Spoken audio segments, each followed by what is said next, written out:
कुंवर प्रताप, आप तो सदा सजग रहते हैं, वरना आपको किसी असामान्य की खोज हो। फिर कैसे जाने दिया आपने उसे? खोजबीन से भी आपने हमें रोक दिया। अगर हम उसी समय उस क्षेत्र को घेर लेते और एक एक व्यक्ति से पूछताछ करते तो वो संदेहास्पद व्यक्ति अवश्य पकड़ा जाता। राजीराज, यदि हम ऐसा करते तो हमें लाभ के स्थान पर और अधिक हानि होती। आज जो हमारी प्रजा इतने प्रेम और उत्साह के साथ हर छोटे बड़े समारोह में खुलकर आती है, यदि हम उन्हें घेर कर यूं पूछताछ करेंगे तो पुरसच है राजीराज, उन्हें कैसा लगेगा? और इतना सब कुछ करने के बाद हमें वो व्यक्ति मिल जाता, इसका भी कहाँ विश्वास था हमें। कौन व्यक्ति मिल जाता? किसकी बात कर रहे हैं आपको और प्रताप? बोलिए कुंवर प्रताप, किसकी बात कर रहे हैं आप? वही दुर्गंध राजीराज, किंतु इस बार इसे इत्र से छिपाने का प्रयास हुआ लगता है। वही नसों में झंझनाहट उत्पन्न करने वाला लिजलिजा सा स्पर्श। ये आप क्या कह रहे हैं कुंवर प्रताप? खुलकर कहिए, कहीं आप उसी व्यक्ति की बात तो नहीं कर रहे जिसके छूने से आपको दुर्गंध आई थी?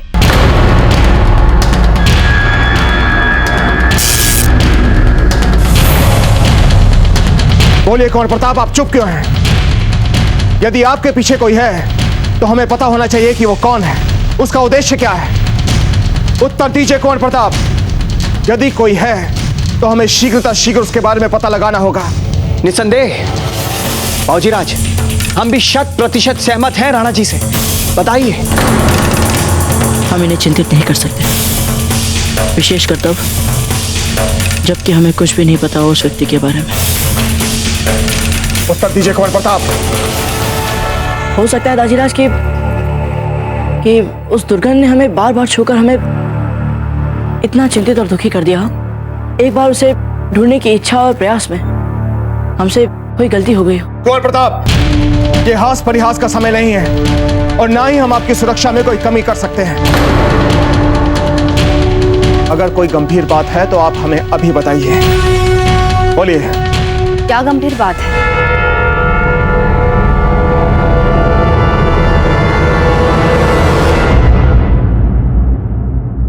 कोई गंभीर बात नहीं रानी माँ, क्या बात हो सकती है? राजीराज तो वैसे ही हमें लेकर इतने चिंतित रहते हैं।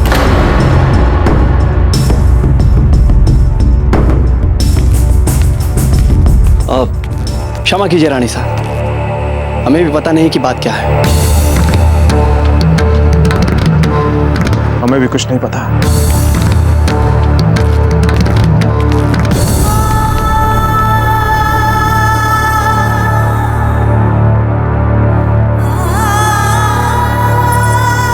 सुनो, सेंटी महल में जाकर इसे हंसाबाई के हाथों देना है और किसी को नहीं देना है, समझ गई?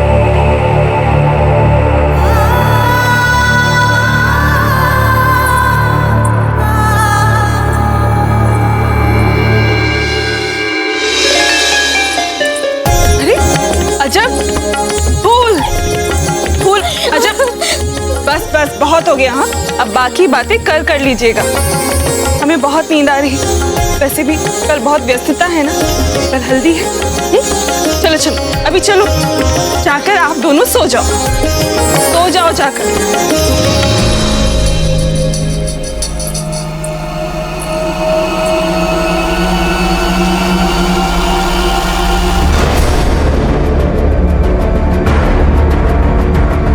हंसा, हम मानकर चल रहे हैं कि ये पत्र अब सबसे छिपाकर एकांत में ही पढ़ रही होंगी।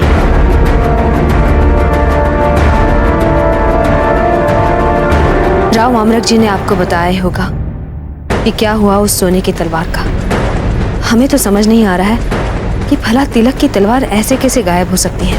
फिर इस पर हमने बहुत सोचा और सोचने के बाद हम इस निष्कर्ष पर पहुंचे हैं कि अभी भी कोई तो है हमारे बीच या हमारे आसपास जो प्रताप और अजब का विवाह नहीं होने देना चाहता। कोई तो है ऐसा जो इतना बड़ा षड्यंत्र कर रहा है। हो सकता है यही है वो जिसने असली कुंडली नष्ट करवाकर झूठी कुंडली बनवाई। किंतु हमें सजग रहते हुए उसे रंगे हाथों पकड़ना है। आज तो उमा जीजा हम रंगे हाथों पकड़े जाने से बचे हैं, और इसमें दोष भी हमारा ही था। उत्साह के अतिरिक्त में हमने तिलक की तलवार वाला विषय आवश्यकता से अधिक खींचा कि सभी लोग न केवल हमारे विरुद्ध हो गए, बल्कि परिणाम भी क्या निकला। बातें तो सारी सुलझ गई और वही नहीं हुआ जो हम चाहते थे। हमारा सारा षड्यंत्र निफल हो गया जीजा। इसीलिए हम आपको ये लिख रहे हैं कि भविष्य में अब हम कोई भी चाल चले तो अधिक सजग हो जाएं, क्योंकि आपने स्वयं देख लिया होगा कि रावत जी इनके लिए जैसे इस बार खड़े हुए थे, वैसे ही ढाल बनकर आगे भी खड़े हो जाएंगे, और राणा जी इन पर अंधा विश्वास करते हैं। घबराइए मत ही, हमने अब तक आस नहीं छोड़ी है, बल्कि हमें तो आपकी कुटिल बुद्धि पर इतना विश्वास है कि हम जानते हैं कि इस विवाह को रोकने के लिए आप अवश्य कुछ न कुछ करेंगे। चिंता मत कीजिए, अगर आवश्यकता पड़े तो हम इस विवाह को रुकवाने के लिए षड्यंत्रों का पूरा चक्रव्यूह रच देंगे। कोई तो है जो इस विवाह को नहीं होने देने के लिए बड़ा षड्यंत्र रच रहा है हंसा, पर जब तक हम उसका पता ना लगा लें, हमें बस थोड़ा अतिरिक्त सजग रहना होगा। जैसे जो जो विवाह की घड़ी पास आती जा रही है, आपकी ओर से बार बार कई भेंट व उपहार आपके महल से हमारे महल भेजे जाएंगे। आप जो कुछ भी भेजें उस पर स्वस्तिक चिन्ह लगा दें, जिससे हमें ये पता चल जाए कि सचमुच क्या क्या भेजा है आपने, और षड्यंत्रकारी कुछ बीच में डाले तो उसे सरलता से पकड़ पाए हम। अब विवाह की तिथि निकट आ रही है जीजा। कई भेंट उपहार सिंथी महल से हमारे महल भेजे जाएंगे।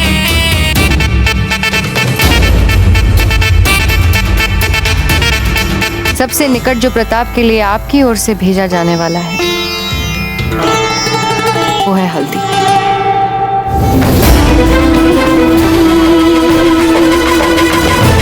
हम आपका संकेत समझ गए थे। कोई है क्या? हुक्मरानी साहब, जाओ देख कर आओ कि कर्मकारों ने दर्पण तैयार किया कि नहीं, जो फूल कंवर अजब दे के विवाह में उन्हें भेंट करने वाले हैं। जो हुक्मरानी साहब।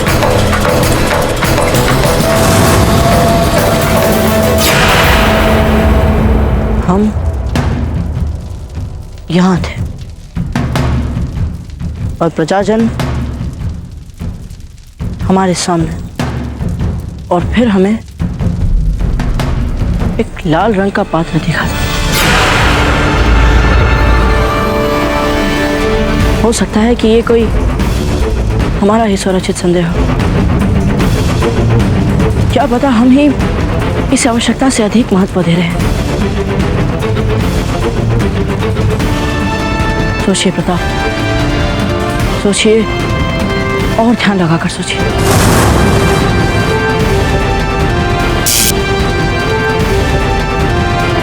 क्योंकि इस दुर्गंध से जुड़ी सारी समस्याएं, सारा संदेह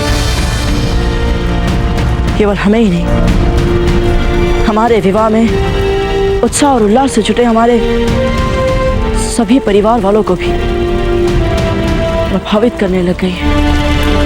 ऐसे में हम कोई गलत निष्कर्ष नहीं निकाल सकते।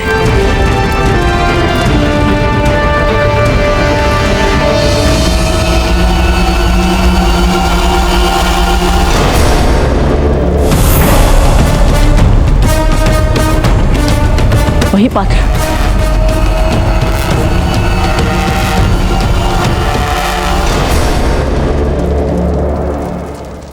अर्थात कोई जानबूझकर हमारा ध्यान इस लाल पात्र की ओर खींचकर हम पर आक्रमण करना चाह रहा था।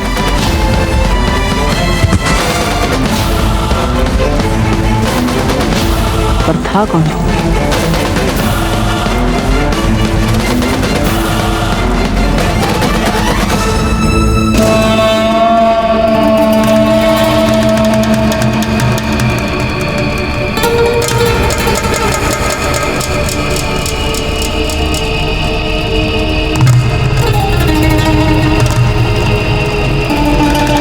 खड़ीगम्मा रानी सा, फूल और भाई सा के ओर से दुल्हन के लिए ये भेंट तैयार है। कैसा लगा आपको? ये दर्पण अगर थोड़ा और स्पष्ट और चमकता हुआ होता तो।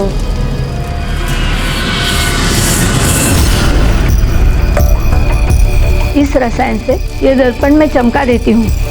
बहुत ही चमत्कारी रसायन है ये। अच्छा, दिखाइए तो सही। नहीं, ये बहुत ही विषाक्त रसायन है। ये जो त्वचा पर गिरता है ना, तो पूरी त्वचा जला के राख कर देता है। झूठ बोल रही हैं आप, ऐसा थोड़ी ना होता है।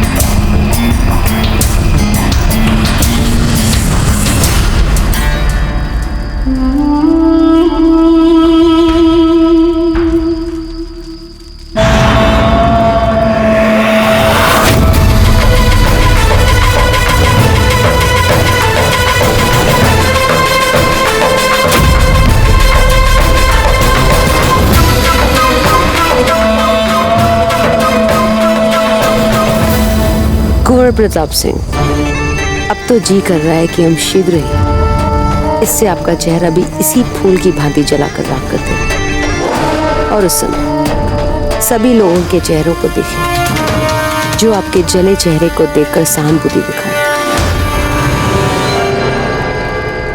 देखो, फूल जल गया ना। हमें पूरा विश्वास है कि ये चमत्कारी द्रव्य हमारी पोती की अनुपम भेंट को सदा चमकता हुआ रखेगा। बिल्कुल महारानी सा। सुनो, हम यहाँ पर आए थे, ये बात किसी को पता नहीं चलनी चाहिए, क्योंकि मारवाड़ की महारानी सदा अपने उपहारों से सबको चमकृत करने में विश्वास रखती है। जानती है ना आप?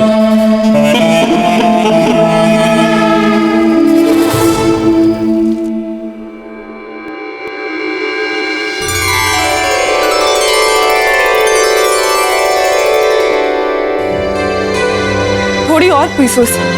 हल्दी एकदम मुलायम होनी चाहिए।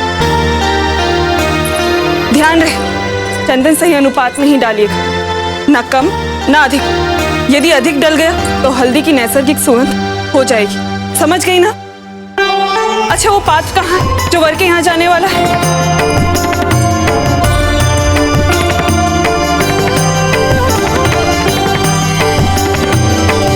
ठीक है, इसे हमारे पास ही रहने दीजिए।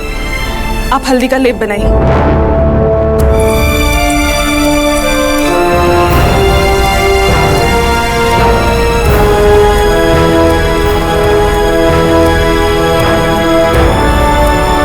क्या कर रही है मासी? वो कुछ भी तो नहीं भूल। आप हमसे कुछ छुपा रही हैं। कोई बात नहीं, कल रात भी हमने आपको बहुत चिंतित देखा था, इसीलिए हम यह पता लगाने आए थे कि बात क्या है। और इस समय भी आप बहुत चिंतित हैं। यदि आप सचमुच हमें अजब देख के समान अपनी पुत्री मानती हैं, तो बता दीजिए ना मासी, समस्या क्या है? यदि आप हमसे नहीं बांटेंगी तो और किससे बांटेंगी? आप अजब देख को नहीं बताएं, समझ आते हैं, क्योंकि उनका विवाह होने वाला है। कम से कम हमें तो बता सकती है ना।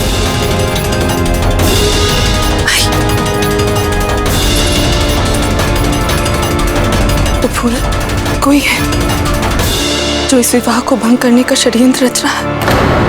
क्या? पता नहीं कहाँ चली गई। हमें तो ये भी नहीं पता कि हल्दी के लिए उन्होंने हमारे लिए कौन से वस्त्र निकाल के रखे हैं। रुकिए, फूल को देखा आपने कहीं? फूल का वर्षा तो आपकी माँ के पास है। धन्यवाद।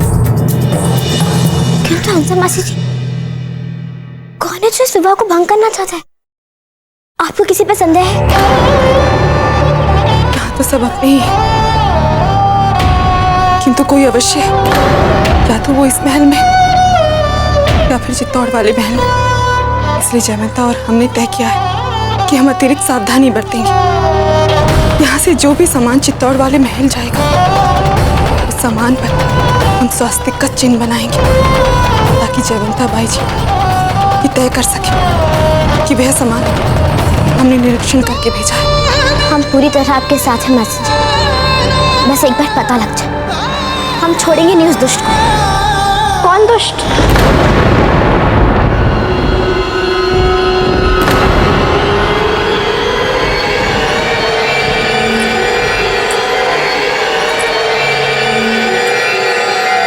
कौन दुष्ट? वो फूल कह रही थी कि जब इनका विवाह होगा ना, तब यदि इनके बीन ने हल्दी की रस्म में इनकी छोटी हल्दी लगाने से मना कर दिया तो ये उन्हें छोड़ेंगी नहीं, है ना फूल? छूटन? हाँ जब दे, ये तो रीत है ना। अब जैसे आपको जो हल्दी उपटन लगाई जाएगी, फिर वही बची हुई हल्दी उपटन कुंवर प्रताप के लिए चित्तौड़ वाले महल भेजी जाएगी और फिर कुंवर प्रताप को वही हल्दी उपटन लगाई जाएगी। अब एक प्रकार से क्या आपकी छूटन ही हुई ना? अच्छा, ये बात है। किंतु हम कहते हैं कि उस झूठन के लिए कोई भी वर मना ही नहीं करेगा। देख लीजिए। क्या किसी की झूठन वाली हल्दी? नहीं नहीं, हम नहीं लगाएंगे किसी की बची कुछ हल्दी। वो भी एक लड़के की झूठन वाली हल्दी तो बिल्कुल भी नहीं रानी माँ। कुंवर प्रताप, वो लड़की आपकी होने वाली पत्नी है। छोटी माँ, हमें पूरा विश्वास है कि हल्दी उपटन बनाने के लिए जो भी सामान चाहिए वो हमारी पहल की पाकशाला में होगा।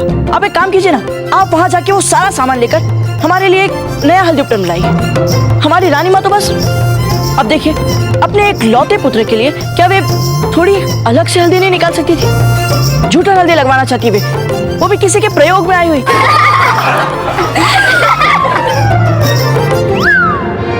क्या हुआ, हमने कुछ अनुचित कह दिया? इतना बल बुद्धि का विकास हो गया आप में, किंतु हमारे पारंपरिक रीतों का जरा भी ज्ञान नहीं है आपको। ओहो रानी माँ, तो फिर करवाइए ना हमें रीतों का ज्ञान। तो समझिए ना हमारी रीत को। यही है हमारी रीत। इसी रीत से होता है हमारे यहाँ विवाह। किसी की झूठन वाली हल्दी लगवा के? ये क्या झूठन झूठन बोल रहे हैं आप? पहले इनके पीछे जो भावनाएं हैं उन्हें समझ लीजिए। ऐसा कहा जाता है कि साझा उपटन करने से विवाह करने वाले दो शरीरों के मन और आत्मा एक हो जाते हैं। ठीक है रानी माँ, हम समझ गए।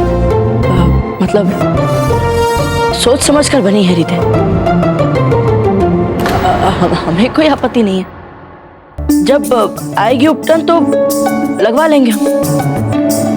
क्या करें, अब रीत तो रीत है।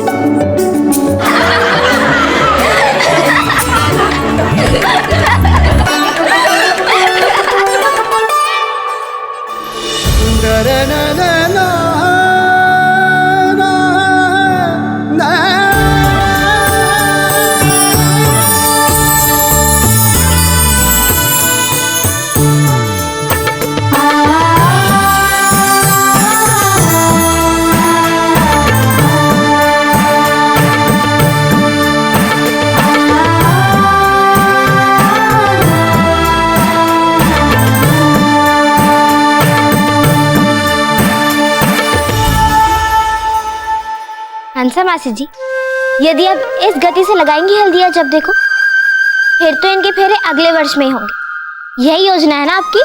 नहीं फूल, पहले इन्होंने अपनी सहमति देने के लिए हमसे इतने हाथ जुड़वाए, अब और नहीं। हम तो चाहते हैं कि बस बिना किसी बाधा के शीघ्र अतिशीघ्र इनका विवाह हो ही जाए।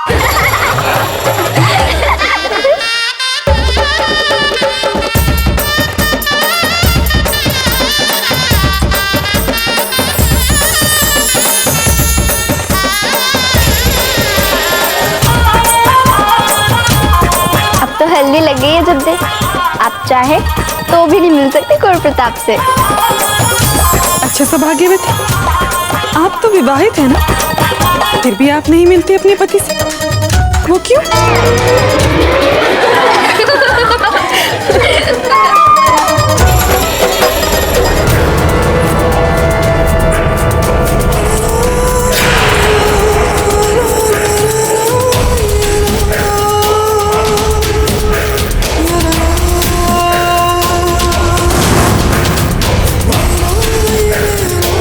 चाहे जितनी हल्दी लगा लो, कौन सा ये खूबसूरत बन जाएगी।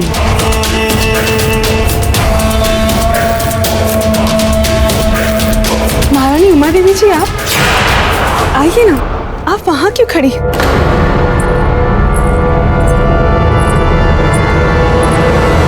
नहीं नहीं हंसा जी, हमने सोचा कि आपके परिवार के संस्कार चल रहे हैं तो पता नहीं हमारा आना आपको कैसा लगे, और वैसे भी हमें तलवार के खोने का बहुत दुख सताया जा रहा है।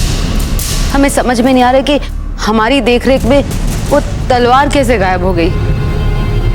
उमा देवी जी, यदि आप अपने आप को बाहर वाला समझती हैं तो अवश्य ये हमारा अपराध है। आपसे अधिक निकट संबंधी भला कौन हो सकता है हमारा? आपके बिना तो हर संस्कार अधूरा है।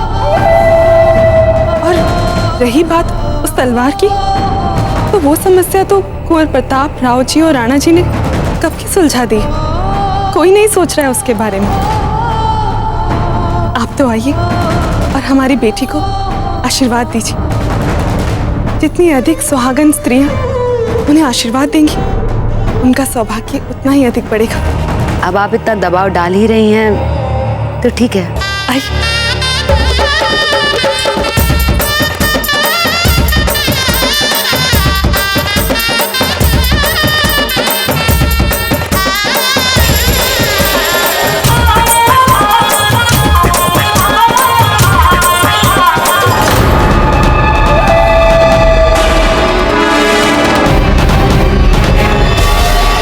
दादी माँ, आपने आशीर्वाद नहीं दिया जब देखो। रहने दीजिए ना फूल। दादी माँ, दादी माँ,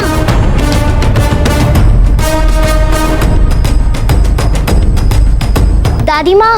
हाँ आपने आशीर्वाद नहीं दिया जब देखो।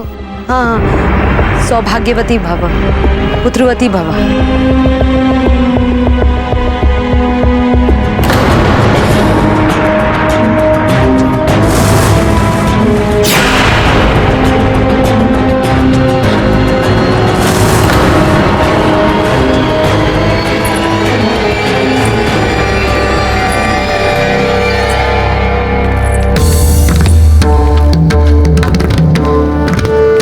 इन्हें क्या हुआ जयवंता बाई जी?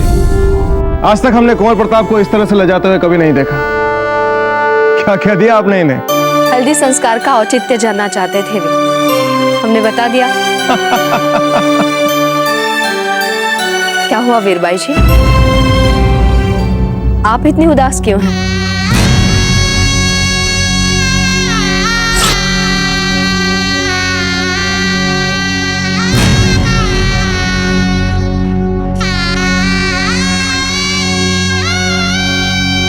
हमारी लगन की हल्दी हुई ही नहीं। हमें ये अवसर कभी मिला ही नहीं।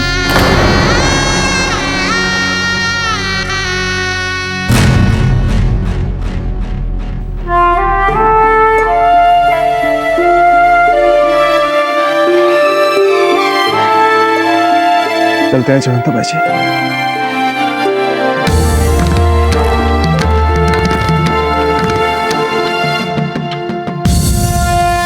ये सारा सामान गिनकर और सूचीबद्ध करने के बाद ही यहाँ से लेकर जाना। और हाँ, मार्ग में कहीं पर भी नहीं रुकना है। हल्दी का और भेंट के सारे उपहार यहाँ से निकलने के बाद सीधे महारानी जयवंता बाई जी के पास ही पहुँचने चाहिए। समझ गई ना आप सब? हंसा जी।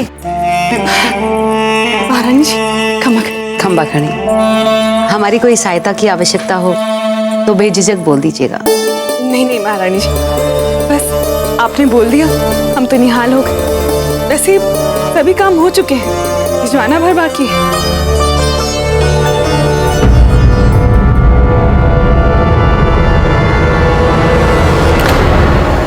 अरे, इस पात्र पर तो हमने बनाया ही नहीं स्वास्तिक का चिन्ह।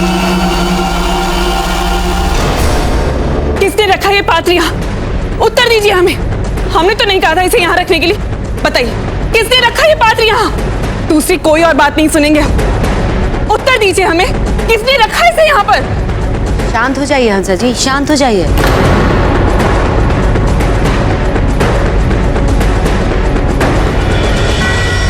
ये पात्र तो हमारे हिसाब से जाना भी नहीं था, ये तो मिर्चों से भरा हुआ है। हंसा भाई जी, उत्तेजित होने की कोई आवश्यकता नहीं है, शांत हो जाइए। एक बार गलती हुई इसका अर्थ ये नहीं कि बार बार गलतियां होंगी। अगर आप कहें तो हम चले जाते हैं हल्दी सामान के साथ, आप लोगों की चिंता भी चली जाएगी। चलिए चलिए हमारे साथ। नहीं नहीं नहीं, इसकी कोई आवश्यकता नहीं है। जब रावत जी ने इस पर कठोर निगरानी रखने का उत्तरदायित्व स्वयं पर ले ही लिया है, तो किसी को चिंता करने की कोई आवश्यकता है ही नहीं।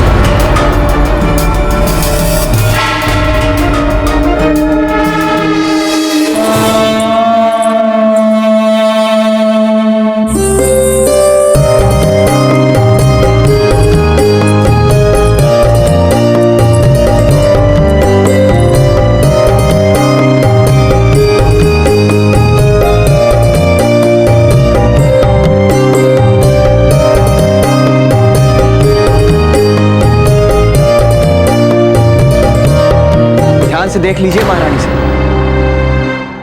इस बार कोई त्रुटि नहीं मिलेगी आपको। आप तो हमें लज्जित कर रहे हैं रावत जी, ऐसी कोई बात नहीं है।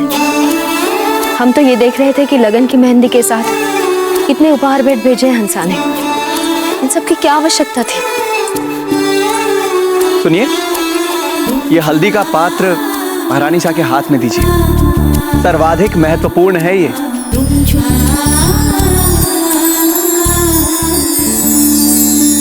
रख दीजिए वहां पर।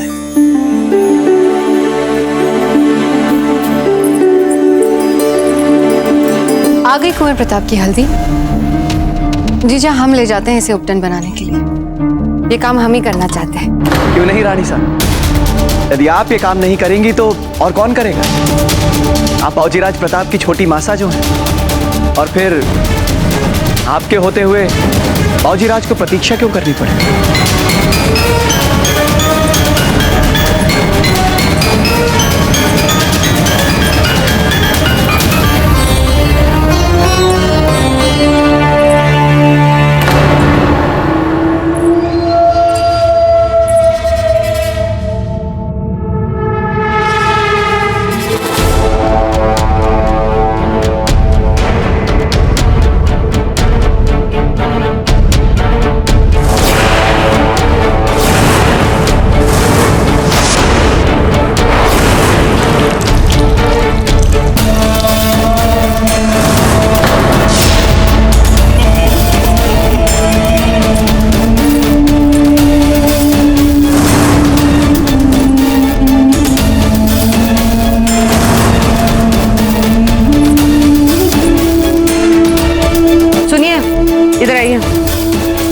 ये वो आभूषण है जो कुंवर प्रताप को हमें भेजने, आप इन्हें जाके वहाँ रख दीजिए। महारानी साहब, पहले हम हल्दी का पात्र रख के आते हैं, फिर आपसे आके ये लेके जाएंगे।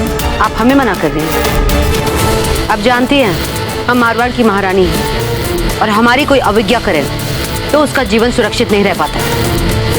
हम स्वयं जाकर रखाते।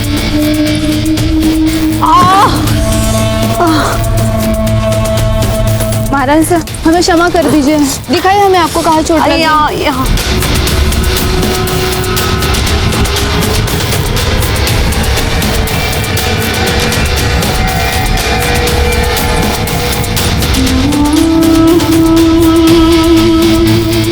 अब बस हमारा वो विशेष हल्दी का पात्र सुरक्षित प्रताप तक पहुंचा।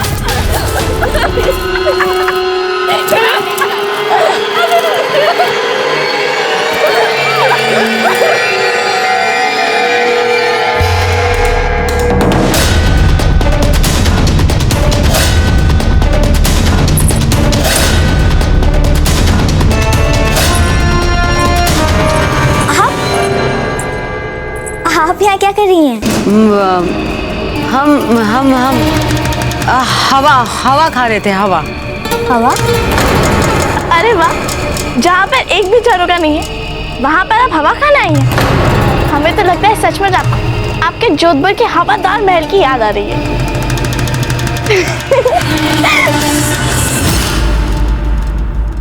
बहुत हंसी आ रही है ना आपको अजब दे, लेकिन ध्यान रखिएगा, जो पहले बहुत हंसते हैं ना, उन्हें बाद में बहुत रोना पड़ता है।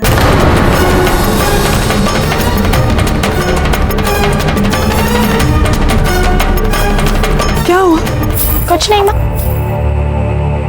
वो हमने कुछ गलत कह दिया था, बस इसीलिए। आप भी ना अजब थी। महारानी जी, हम क्षमा चाहते हैं आपसे अजब की ओर से। वो क्या है ना, हमारी प्रसन्नता की बावली हो गई है हमारी पुत्री। इन्हें ध्यान ही नहीं रहता छोटे बड़े का। कोई बात नहीं हंसा जी, चलिए छोड़िए इस बात को। हम आपके पास ही आ रहे थे आपको आमंत्रित करने के लिए। वो आज रात को संगीत है ना, आज अजब देखो लगन की हल्दी जो चढ़ी है, बस इसीलिए आज सारी स्त्रियां गाने बजाने के लिए एकत्रित हो रही हैं। आप भी आइएगा। हमें नहीं लगता कि हम आ पाएंगे, वो हमारे पैर में मोच आई हुई है। तो दर्द निवारक तेल लगा लीजिए दादी माँ, इसमें क्या बात है?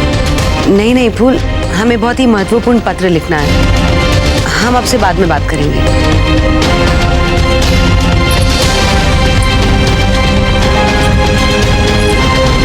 अच्छा आप भी क्या करती हैं?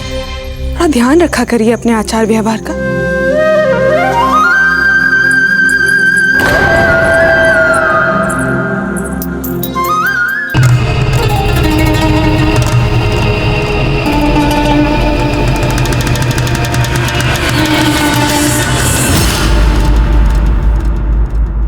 अजब थे, हमारी दादी माँ ने आपको चुपती बातें बोली, उसी से आहत है ना?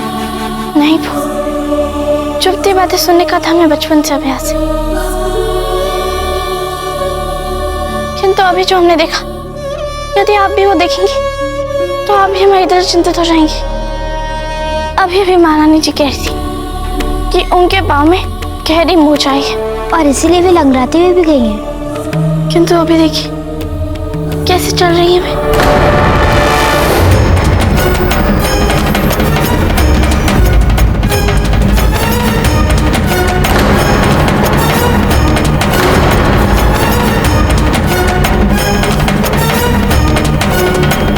कोई ना कोई बात तो अवश्य है अजब थे।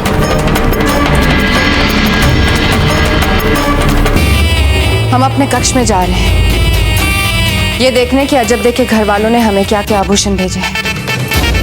ध्यान रहे कि हमें कोई तंग ना करे।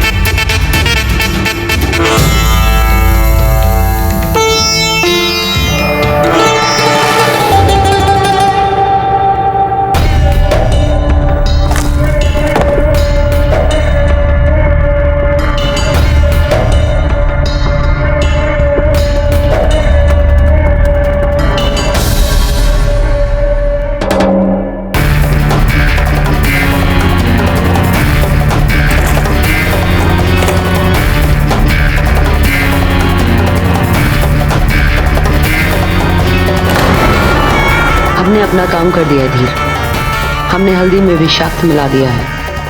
अब प्रताप के मुख और उसके अस्तित्व को बिगाड़ना आपके हाथ में है। हम आशा करते हैं आप इन दोनों कार्यों में अपनी ओर से कोई कमी नहीं रहने देंगे। धन्यवाद उमा जीजा, बहुत धन्यवाद। हम अवश्य कुंवर प्रताप का मुख काला करेंगे, अवश्य।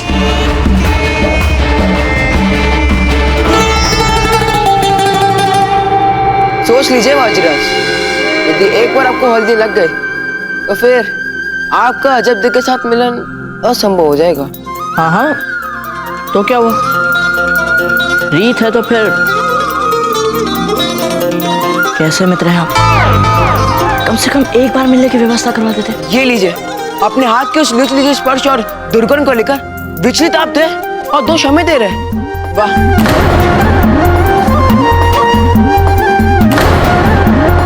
देखा, सोचने लगे ना फिर से उस दुर्गुण के बारे में। चक्रपाणी, कम से कम इस समय तो आप इन्हें क्षमा कर दीजिए।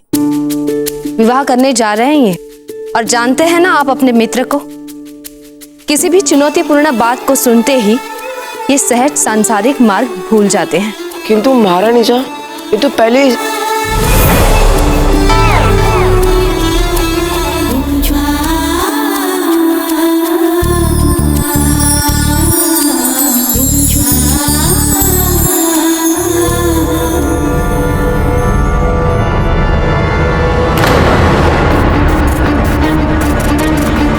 लगता है इस पर हंसा ने दूसरी ओर स्वस्तिक चिन्ह लगा दिया है। देखे तो जीजा, उम्र में सबसे छोटे हम हैं, इसीलिए कुंवर प्रताप को सबसे पहले हल्दी लगाने का अधिकार हमारा ही हुआ ना। हम ही लगाएंगे ना इनको सबसे पहले हल्दी।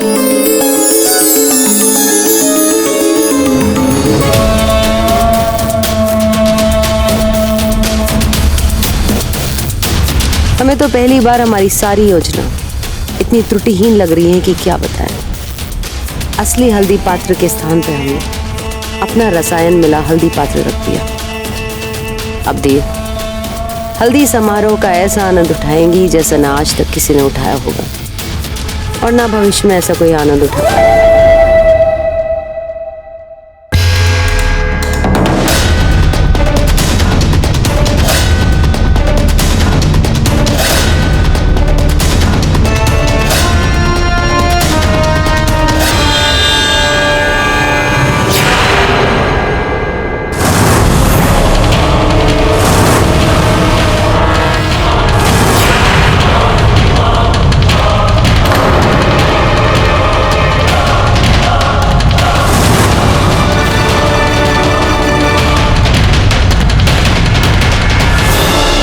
सही कहा आपने वीर भाई जी। कुंवर प्रताप को सबसे पहले हल्दी लगाने का अधिकार तो उनकी सबसे छोटी माँ का होना चाहिए। आइए।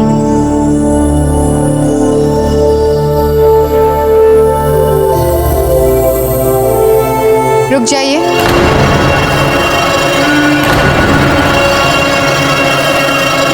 क्यों रोक रही हैं आप धीर भाई जी? लगाने दीजिए इन्हें हल्दी। वैसे भी बहुत विलंब हो चुका है। विलंब की आड़ में परंपराओं को भुलाते हैं। आप तो स्वयं इतनी गुणी और ज्ञानी हैं जीजा। आपकी आंखों के सामने कुंवर प्रताप की हल्दी में राज परिवार की परंपराओं को तोड़ा जा रहा है। आपको ये ठीक लग रहा है? जीजा, हमसे कुछ अनुचित हुआ नहीं है, परंतु हो सकता था। अब इसमें आपका दोष भी नहीं है। आपको राजसी परंपराओं का भान ही नहीं है। वो तो जीजा का अतिरिक्त स्नेह है कि आप हर बात में विघ्न डाल देती हैं। वर को सबसे पहले जो वरिष्ठ माँ होती है वो हल्दी लगाती है। हम भी नहीं लगा सकते। और आप तो जानती हैं कि हम कुंवर प्रताप की सबसे प्रिय माँ हैं। फिर भी नहीं।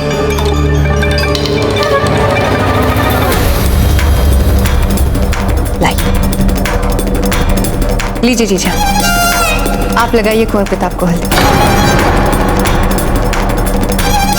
अब जिसे भी लगानी है हल्दी तुरंत लगाइए ना।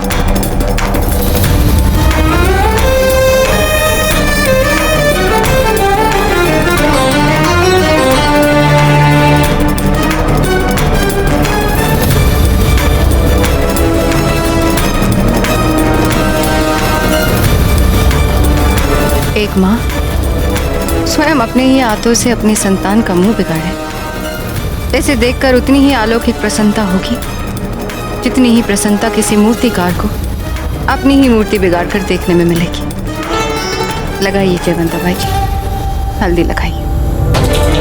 क्यों किया आपने ऐसा दादी माँ? आप जो जो कर चुकी हैं उसके उपरांत भी यहाँ के लोगों ने आपको इतना स्नेह दिया, इतना सम्मान किया आपका, इतना ध्यान रखा आपका, और ये प्रतिसाद किया आपने इनके अच्छेपन का। यदि ये सामंत परिवार हमारे साथ अच्छा है तो ये इनकी व्यवस्था है। मारवाड़ की महारानी है हम, महारानी। इनके पास विकल्प क्या है? हाँ, आपको क्या लगता है हमें निकाल पाएंगे? इतनी हिम्मत है इनकी?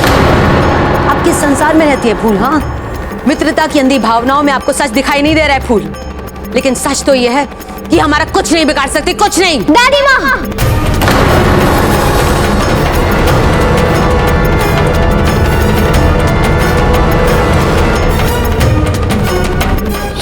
तो सही, हम पूछते ना इनसे। महारानी जी, आप क्यों करिए ऐसे? कारण तो आप स्वयं हैं। ना आप हमें अच्छी लगती हैं, ना आपका चेहरा हमें अच्छा, ना आपका ये साधारण सामंत परिवेश अच्छा लगता है, और ना ही आपकी फूल से हमें निकटता अच्छी लगती है, और ना ही आपका प्रभाव हमें अच्छा लगता है जो फूल पर है। यदि आप जैसे लोग महत्वपूर्ण रियासत की रानी महारानी बनने लगे ना, तो हम जैसे असली राजसी रक्त की शुद्धता, उसकी गरिमा और परंपरा का तो नाश निश्चित है। बस कहीं दादी माँ, बहुत हो चुका। आप हमसे घृणा करती हैं, ये हम बहुत पहले ही समझ गए। किंतु कोई बता सके, उन्हें क्यों हानि पहुंचाना चाहती हैं? क्योंकि उन्होंने हमारी फूल को ठुकराकर तुम्हें चुनने का अपराध किया था, इसलिए हम चाहते थे कि उस विषाक्त हल्दी के द्वारा उनका मुंह जलाकर राख कर दें।